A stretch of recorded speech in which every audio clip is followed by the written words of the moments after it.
Good morning, students. Welcome back. In the last lecture, we have studied homographs. It was very necessary to learn homographs while learning the poem 1.3 from 9th standard textbook. The title of the poem is Have You Ever Seen? The title itself is a question. Through this poem, the poet teases us and asks that with the help of our eyes, we see so many things around us. But have you ever seen some things as mentioned by the poet? The poet is anonymous, means we do not know much more about the poet that who composed the poem. Using this poem, we learn homographs, and even the poet has used a figure of speech, pun. Pun is a game of words where such words are used which has two meanings. See the title of the poem. That is the question, have you ever seen some things like the bed? We know the meaning of bed. Bed, it is a piece of furniture on which we sleep. Another one meaning of bed, that is the bottom part. So here the poet has used in the first line, river bed. That is the bottom part of the river. See the poem, Have You Ever Seen? It's a very funny and interesting poem as there are two meanings of most of the words of homographs. Have you ever seen a sheet on a river or a single hair from a hammer's head? Has the foot of a mountain any toes? And is there a pair of garden hose? See the second stanza. Does the needle ever wink its eye? Why doesn't the wing of a building fly? Can you tickle the ribs of a parasol? Or open the trunk of a tree at all? See the third stanza. Are the teeth of a rake even going to bite? Have the hands of a clock any left or right? Can the garden plot be deep and dark? And what is the sound of the bird's bark? The poet is anonymous. It means we do not have much more information about the poet, that who has composed it.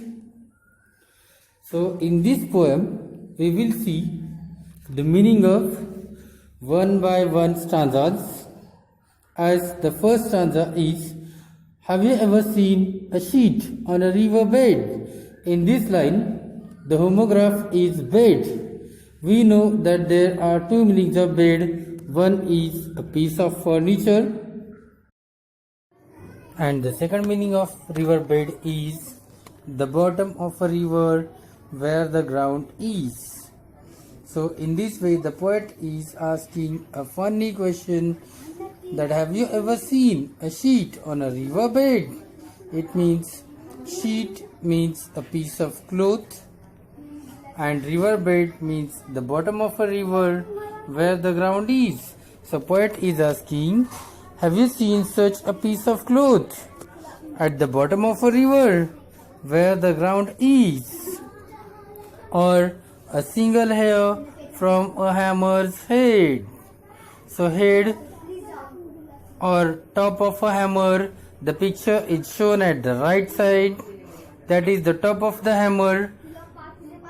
So there is no hair at the head of a hammer. But we know that on our head there are many hair. So the poet is saying, have you ever seen a single hair on a hammer's head? So in these two lines, The homographs are bed and head. In the third line, the poet asks, has the foot of a mountain any toes? We know that we have hands and the hands are having fingers. In the same way, foot are having toes. So here, the meaning of foot is double. The first meaning of the foot is, that is the bottom part or the lower part of something, and another one meaning of foot, that is the foot of a human body. So poet says that has the foot of a mountain any toes? That have you ever seen that there are toes at the foot of a mountain? In the last line of the first stanza, the poet says, and is there a pair of garden hose? Hose. It is a flexible pipe through which we carry water and supply it to the plants. And another one meaning of hose, that is old-fashioned socks, or that is stocking. So in these two lines, the homographs are foot and hose. So poet says that these are 4 questions in the first stanza. The poet has asked to us, and in the first stanza there are 4 lines. Now we will see the second stanza of the poem, that is, in this also the poet is asking a question, and he says, does the needle ever wink its eyes? And poet says that wink means close and opening of the eyes. So he says the needle is also having an eye, and we also are having eyes. So human being can open and close our eyes. But the poet says that the needle cannot wink its eyes. So he is asking us that have you ever seen that the needle winks its eye? And again he says, why doesn't the wing of a building fly? There the meaning of wing is double. First, a wing of the building, that is a part of a building that sticks out from the main part, and another one meaning of wing, that is a part of the body of the bird. So with the help of the wings, the birds fly. So the poet is asking that have you ever seen that the wing of a building flies as the bird flies? Of course, the answer is no. And in the last line of the second stanza, the poet says, or open the trunk of a tree at all. So the word trunk has 2 meanings. First, that is the hard outer part of the tree, and the another one meaning of trunk, that is the backside part of a car where we keep our luggage, to which we call dicky. So poet is saying that as we open the dicky of a car and keep our luggage inside, in the same way can we open the trunk of a tree? And have you ever seen such type of things?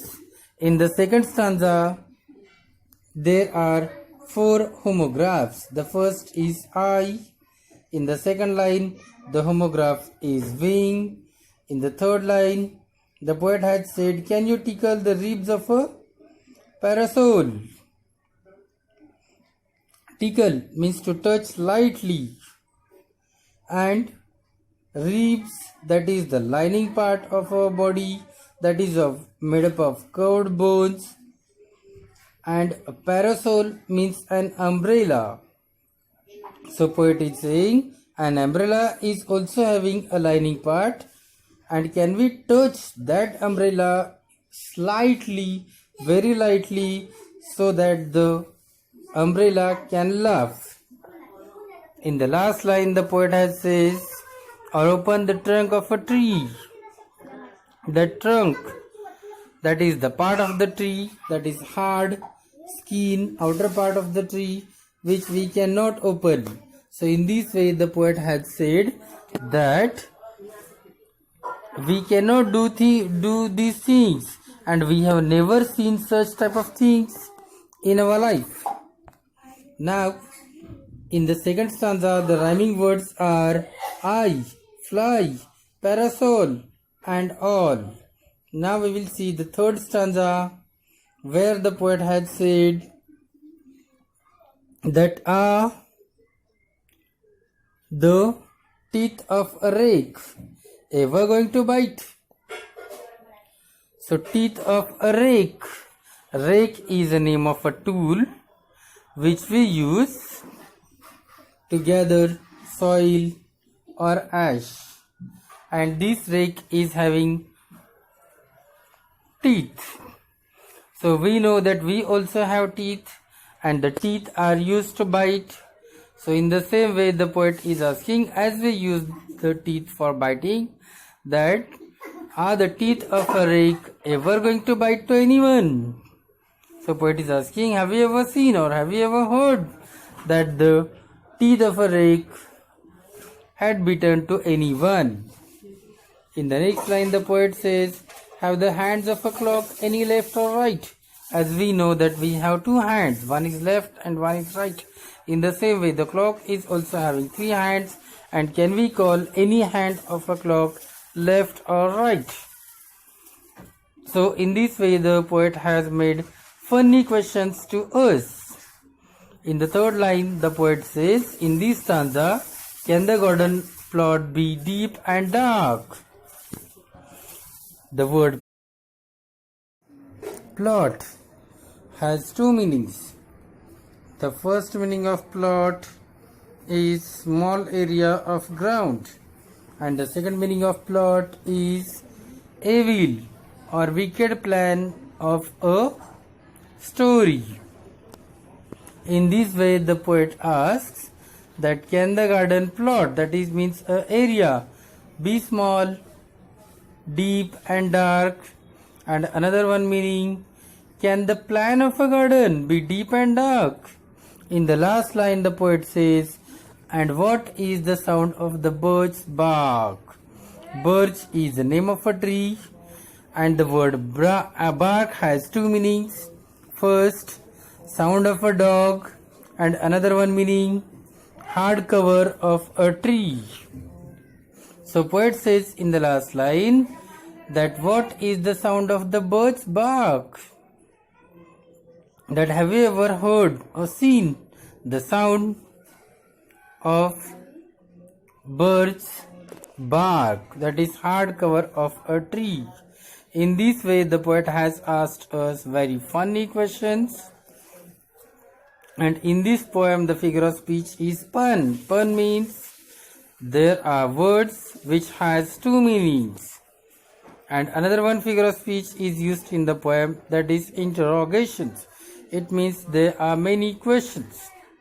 So wherever there is a question in the poem, that figure of speech is interrogation. In this way, the poet has used two figures of speech, specially, that is pun and interrogation, and asked us many questions. So now students, I hope that all of you have understood the meaning of homographs and the meaning of questions asked by the poet to us. So students, after this, I am going to give you some notes, even some questions. You will have to listen the lecture, attend the lecture, read the poem, and then read the questions carefully and attempt them. Thank you.